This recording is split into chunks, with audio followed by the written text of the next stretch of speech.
Have you ever pondered on how we objectively establish truths? Our journey to understanding begins with the concept of a nomological network, a framework that combines cumulative evidence from a variety of sources to create a comprehensive picture of reality.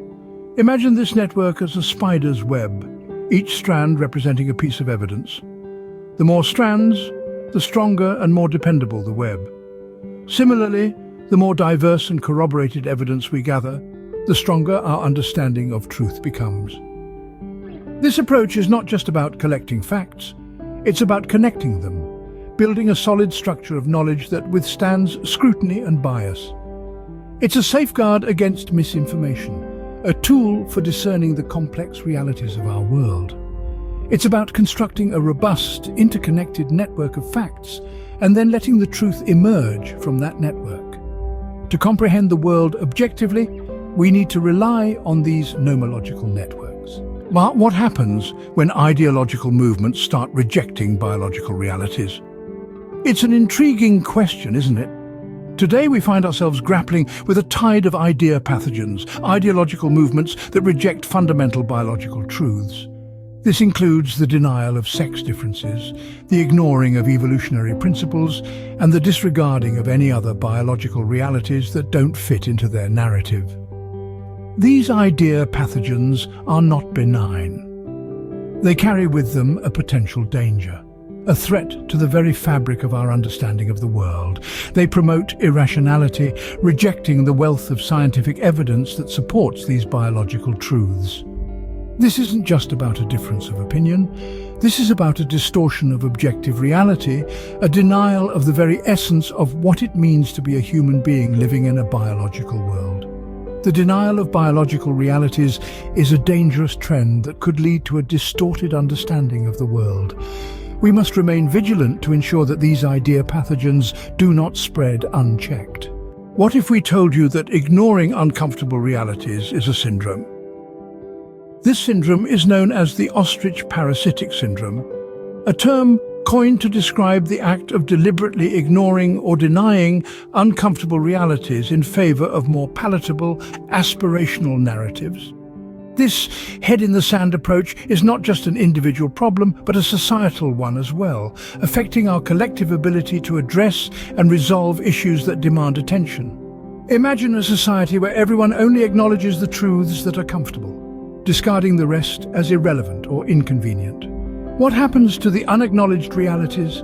They don't vanish. Instead, they fester, growing in severity and complexity.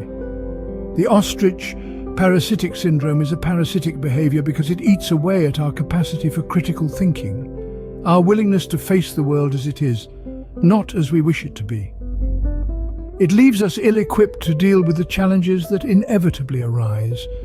Ignoring uncomfortable truths does not make them disappear. It only makes us less prepared to deal with them. Ever noticed how certain terms and concepts seem to inflate over time? This is a phenomenon known as concept creep. It's a term used to describe the expansion of definitions wherein concepts like hate speech or trauma are stretched beyond their original meanings. This can inflate victimhood claims and redefine the terminology we use daily. In the realm of ideas, it's like inflation in an economy. When the value of a word is inflated, it can decrease in meaning, just like money can lose its purchasing power. This dilution can lead to serious issues being overlooked or trivialized. Moreover, concept creep can create unnecessary divisions in society. By expanding definitions, we risk polarizing conversations and making it harder to find common ground. We start seeing enemies instead of potential allies, and debates become battlegrounds. Inflating concepts and redefining terms can lead to confusion and dilute the seriousness of real issues. What does it mean to stand up to corrosive, anti-rational ideologies? It requires intellectual courage, a steadfast resolve to judge ideas based on their merit, not their popularity. It demands a principled resistance against ideologies that deny objective truths in favor of subjective narratives.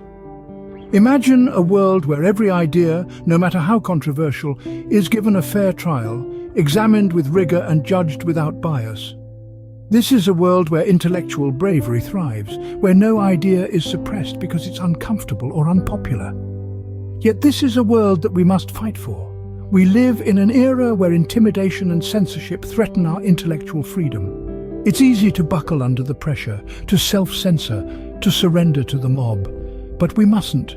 We must hold our ground, stand up for truth and reason, and resist the spread of ideologies that threaten our intellectual integrity.